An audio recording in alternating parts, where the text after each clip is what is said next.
السلام علیکم دوستو پچھلی قسط میں ہم نے دیکھا تھا کہ علاؤالدین فلاویوس کے ساتھ شہنشاہ کے ہمراہ ان سے ملنے کے لیے جاتے ہیں شہنشاہ کے پاس، اور شہنشاہ کو سمجھایا جاتا ہے کہ آپ کے ساتھ غداری کی جا رہی ہے اور آپ کا پوتا ہی غدار ہے جو آپ کو مارنے کے بعد تخت پر وہ بیٹھنا چاہتا ہے، لیکن شہنشاہ اس بات کو ماننے کے لیے تیار نہیں ہوتا اور وہ علاؤالدین کو بار بار یہی کہہ رہا ہوتا ہے کہ تم جھوٹ بول رہے ہو اور تم برسا سے خوش نہیں ہو بلکہ میرا تخت بھی حاصل کرنا چاہتے ہو، اور فلاویوس سے کہتا ہے کہ چلو میرے ساتھ اکھاڑے میں، اور علاؤالدین سے کہتا ہے کہ تم واپس جس جہاز سے آئے ہو اسی سے چلے جاؤ۔ جیسے ہی اکھاڑے میں آتا ہے تو وہاں پر لڑائی شروع ہو جاتی ہے اور غدار شہنشاہ کو مارنے کی کوشش کرتے ہیں۔ اتنے میں فلاویوس اور علاؤالدین شہنشاہ کو بچانے کے لیے آ جاتے ہیں اور یہ دونوں ان غداروں کو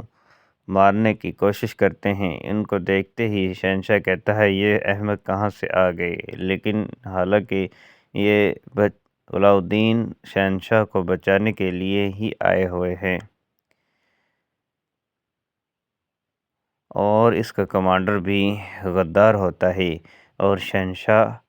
کو ایک نیزہ پھینکا جاتا ہے جس سے شہنشاہ کو فلاویوس ایک ڈھال کے ذریعے بچا لیتے ہیں، اور پھر اس کا کمانڈر بھی شہنشاہ کو قتل کرنے کی کوشش کرتا ہے تو علاؤالدین ایک نیزہ پھینکتے ہیں جس کی مدد سے شہنشاہ کا وہ کمانڈر مارا جاتا ہے اور شہنشاہ بچ جاتا ہے۔ شہنشاہ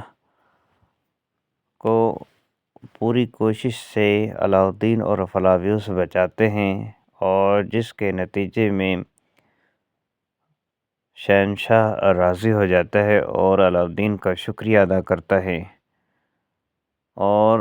علاؤالدین جب واپس اپنے بھائی کے پاس آتا ہے تو کہتا ہے کہ شہنشاہ نے ہماری فوجیں ازنک اور ازمت کے درمیان تعینات ہونے پر رضامندی دے دی ہے، لیکن ان کی ایک شرط ہے، اگر وہ شرط پوری کر دی جائے تو ہمیں اجازت مل جائے گی۔